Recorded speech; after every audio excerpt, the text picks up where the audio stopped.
On and on डायबा life, मधुमेह रहित जिंदगी की ओर। डायबिटीज के क्षेत्र में एक आविष्कार। आइए इस डायबिटीज को संक्षेप में जान लेते हैं।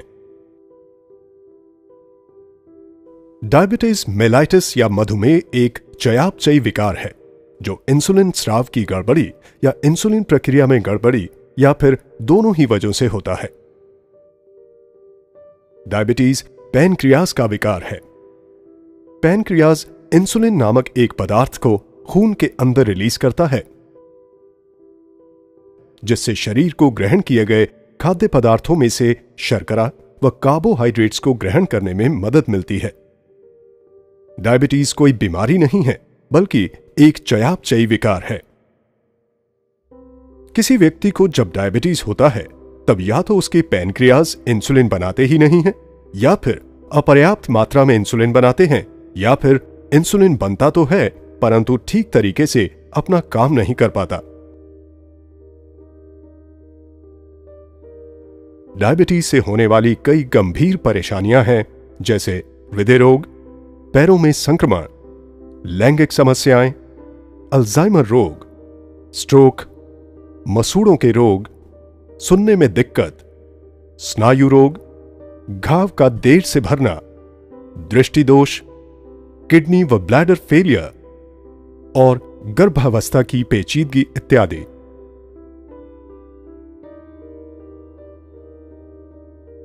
भारत बहुत तेजी से दुनिया का डायबिटिक कैपिटल बनता जा रहा है। भारत में अभी करीब 62 मिलियन लोग डायबिटीज से ग्रस्त हैं। 2030 तक ये संख्या 100 मिलियन से भी अधिक हो जाएगी। करीब 35% आबादी को यह पता ही नहीं है कि उन्हें डायबिटीज है।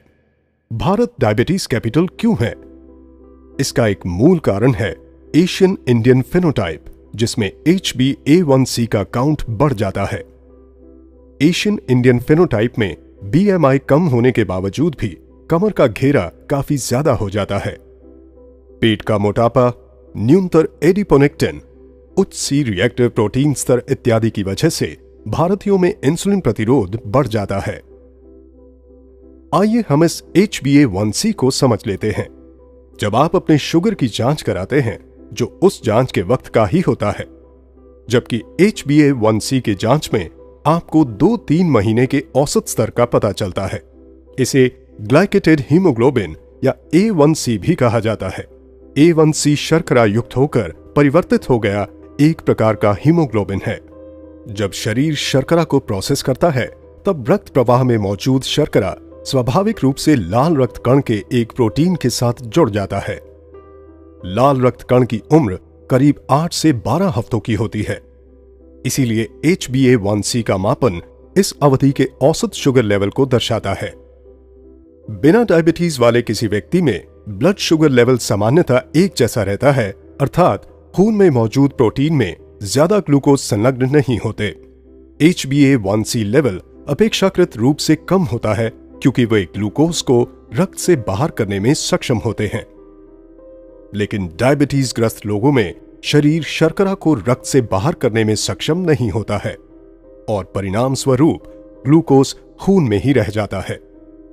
जैसे जैसे ब्लड ग्लूकोज का स्तर बढ़ता है, वैसे वैसे लाल रक्त कण में और ज्यादा ग्लूकोज जुड़ते जाते हैं तथा HbA1c का स्तर बढ़ जाता है, जिससे डायबिटीज संबंधी तकलीफ बढ़ने का खतरा होता है। HbA1c को कम करके आप इस खतरे को कम कर सकते हैं। इसीलिए हर 3-4 महीने में या जब आपके डॉक्टर कहें, आपको अपना HbA1c टेस्ट कराना चाहिए। आइए अब ये समझते हैं कि डायबिटीज में आखिर होता क्या है। जब आप कार्बोहाइड्रेट युक्त खाना खाते हैं, तो वो आपके पेट या पाचन तंत्र में ग्लूकोज या शर्करा के रूप में परिवर्तित हो जाता है।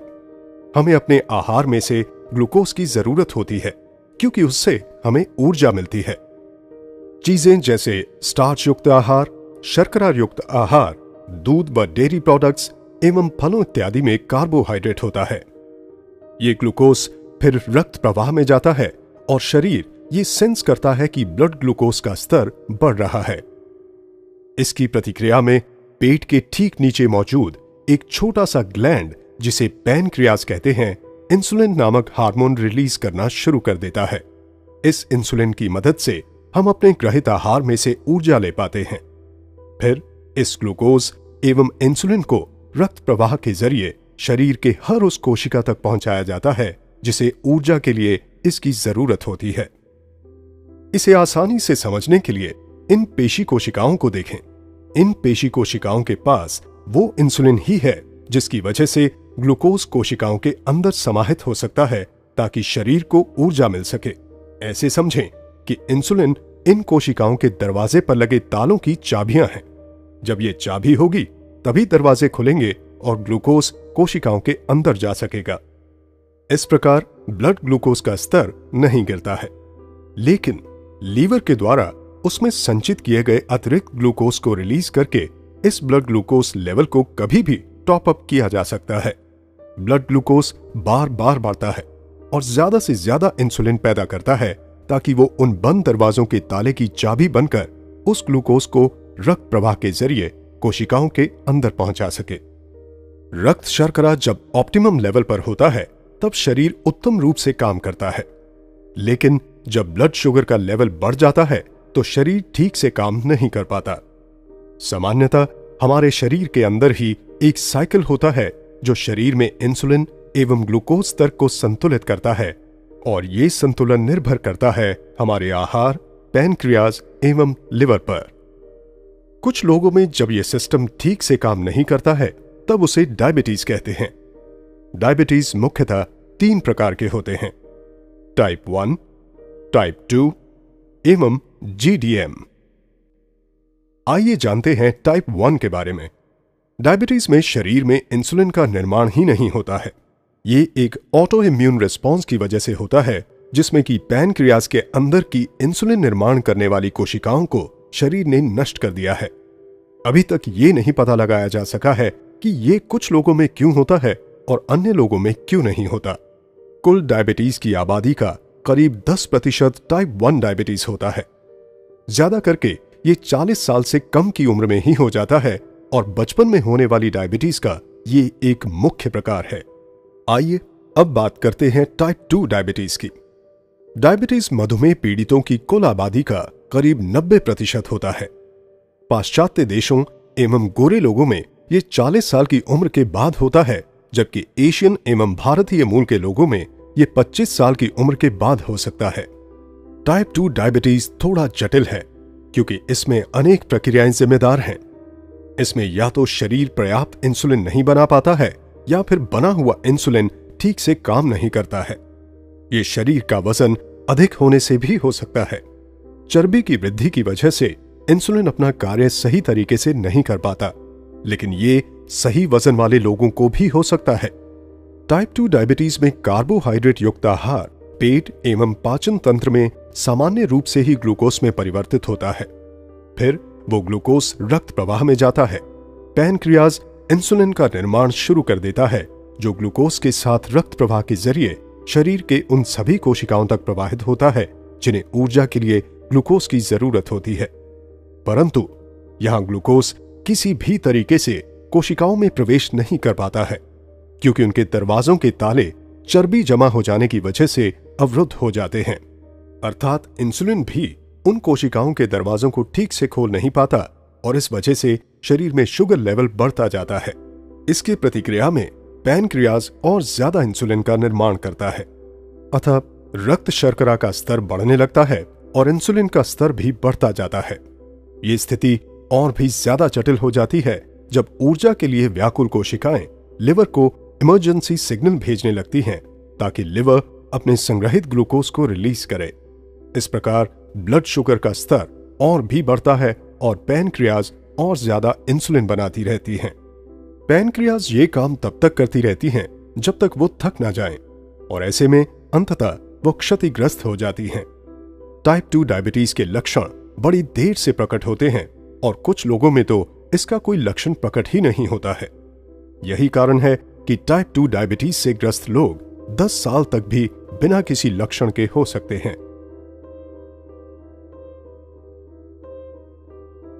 और अब हम बात करेंगे GDM डायबिटीज की। जेस्टेशनल डायबिटीज मधुमेह रहित किसी भी महिला को होने वाली एक अस्थायी परिस्थिति है। जिसमें शुगर लेवल ज्यादा होता है। हालांकि इसका ठीक ठीक कोई कारण तो ज्ञात नहीं है, लेकिन ये गर्भनाल के हार्मोन में वृद्धि होने के कारण मां और बच्चे को होता है। डायबिटीज से पीड़ित लोगों में ग्लूकोज उनके शरीर की कोशिकाओं में प्रवेश ही नहीं कर पाता, अतः ब्लड ग्लूकोज का स्तर बढ़ता ही जाता है। शरीर प्रतिरक्षा के तौर पर किडनी के जरिए इस ग्लूकोज के स्तर को कम करने की कोशिश करता है या फिर छुटकारा पाना चाहता है, और यही कारण है कि डायबिटीज वाले लोग बार बार पेशाब करने जाते हैं, क्योंकि किडनी खून के बाद ग्लूकोज को फिल्टर करती है और इसमें बहुत सारा पानी लेती है, जिसके कारण डायबिटीज वाले लोगों को बार बार प्यास लगती है। उनके पेशाब में बहुत सारा ग्लूकोज होता है, जिससे बैक्टीरिया को पनपने के लिए अनुकूल परिवेश मिलता है। इसीलिए अक्सर ऐसे में योनि संक्रमण व खुजलाहट होती है। इसी प्रकार रक्त में भी ग्लूकोज की मात्रा काफी अधिक होती है, जिसकी वजह से ताजे जख्मों पर सामान्य से ज्यादा बैक्टीरिया पैदा होते हैं और जख्म भरने में देरी होती है। ग्लूकोज आंखों के आगे लेंस में भी जमा हो सकता है, जिससे लेंस के अंदर का तरल धूमिल हो जाता है।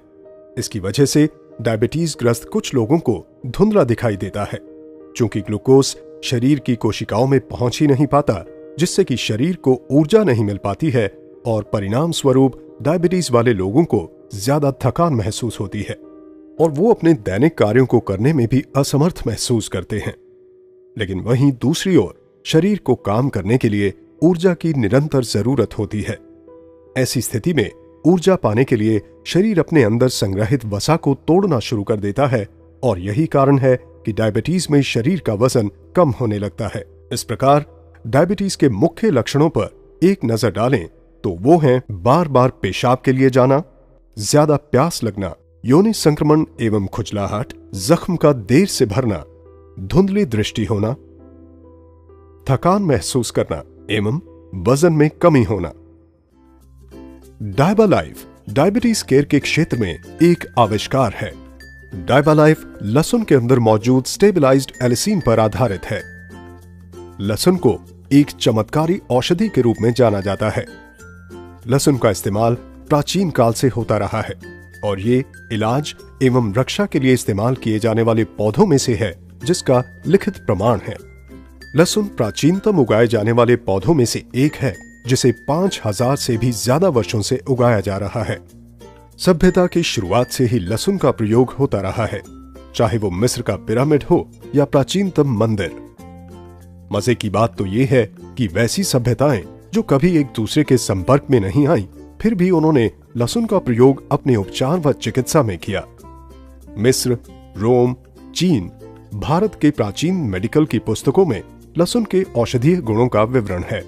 हजारों वर्षों से विश्व भर में लोग लहसुन को स्वास्थ्य लाभ के लिए उपयोग कर रहे हैं। प्राचीन काल से ही लहसुन को हर मर्ज की दवा माना गया है। कहा गया है कि इससे साधारण सर्दी फ्लू से लेकर प्लेग तक में फायदा हो सकता है।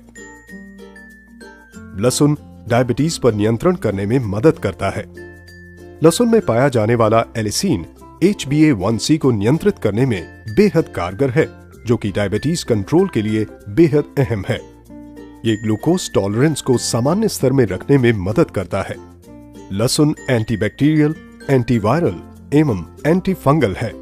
शोधों से ये प्रमाणित हुआ है कि खून में पाया जाने वाला लाल रक्त कण लहसुन के यौगिकों को प्रोसेस करके उन्हें हाइड्रोजन सल्फाइड में बदल देता है, जो रक्त धमनियों को रिलैक्स करता है तथा रक्त प्रवाह को बढ़ाता है। बावजूद इन सब के कच्चे लहसुन की अपनी खामियां हैं। कच्चा लहसुन पेट के एसिड से नष्ट हो जाता है।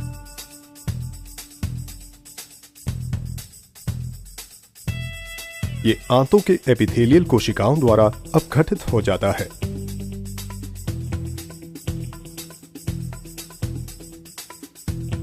ये शरीर के पीएच से प्रभावित होता है। ये बदबू एवं मुख दुर्गंध देता है। इन सब का उपाय है 100% स्टेबलाइज्ड एलिसिन। एलिसिन लहसुन का प्रमुख जैविक घटक है, जिसमें औषधीय गुण होते हैं। 100% स्टेबलाइज्ड एलिसिन यूरोपियन वैज्ञानिक डॉक्टर पीटर जोसलिंग का आविष्कार है। इस 100% स्टेबिलाइज्ड एलिसिन को लेकर यूरोपियन वैज्ञानिक डायबिटीज केयर के लिए एक अनोखा फॉर्मुलेशन तैयार किया है जिसका नाम है डायबालाइफ। डायबालाइफ का अर्थ है मधुमेह रहित जिंदगी की ओर। डायबालाइफ एक आयुर्वेदिक औषधि है। यह डायबिटीज पीड़ित लोगों के लिए एक प्राकृतिक पथ्य है तथा बाकी सबके लिए बेहद स्वास्थ्यप्रद है। एक छोटा सा 210 मिलीग्राम का कैप्सूल कच्चे लहसुन की 36 कलियों को खाने के बराबर है। डायबालाइफ अनुसंधान पर आधारित तथा जबरदस्त हर्बल घटकों से बना है। ये 5 बेहतरीन घटकों से बना है। 100% स्टेबिलाइज्ड एलिसिन, करेला या बिटरगार्ड, दालचीनी या सिनेमन, अल्फा लिपोइक एसिड एवं क्रोमियम पिकोलिनेट। डायबालाइफ की विशेषताएं या यूएसपी। डायबालाइफ डायबिटीज केयर के क्षेत्र में एक आविष्कार है। भारत में पहली बार अनुसंधान आधारित एवं चमत्कारी प्रोडक्ट 100% स्टेबिलाइज्ड एलिसिन से बना, 100% शुद्ध शाकाहारी कैप्सूल में बना, यूके ग्रास प्रमाणित घटकों से बना, नॉन जीएमओ घटकों से बना, पेटेंटेड फॉर्मूला, यूके जीएमपी अनुमोदित गुणी घटकों से बना, EJNR द्वारा सत्यापित घटक, MHRA द्वारा अनुमोदित घटकों से बना, डॉक्यूमेंटेड क्लिनिकल ट्रायल। मार्केट में इकलौता प्रोडक्ट, कोई कंपटीशन नहीं। विश्व के कई अन्य देशों में मौजूद।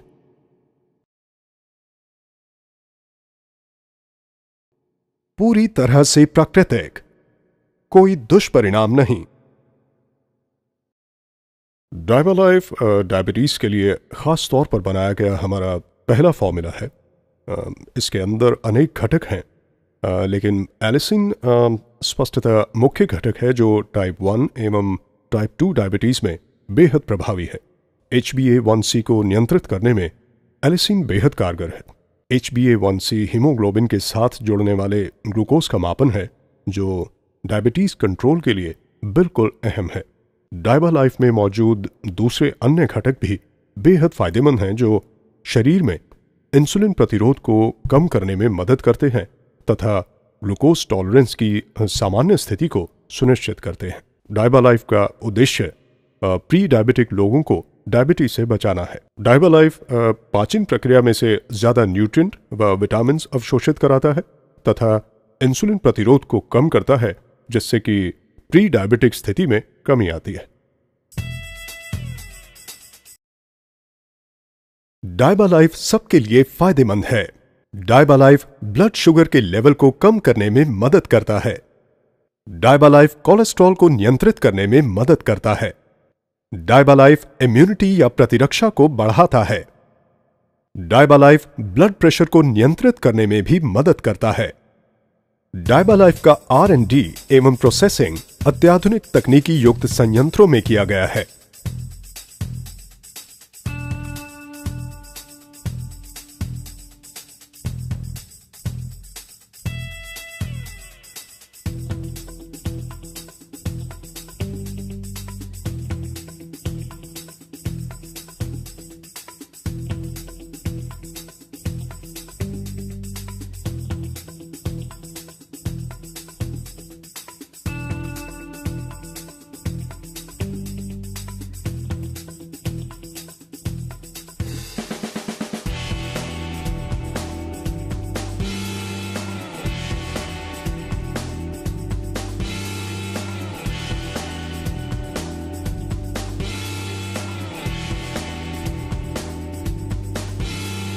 डायबालाइफ, मधुमेह रहित जिंदगी की ओर।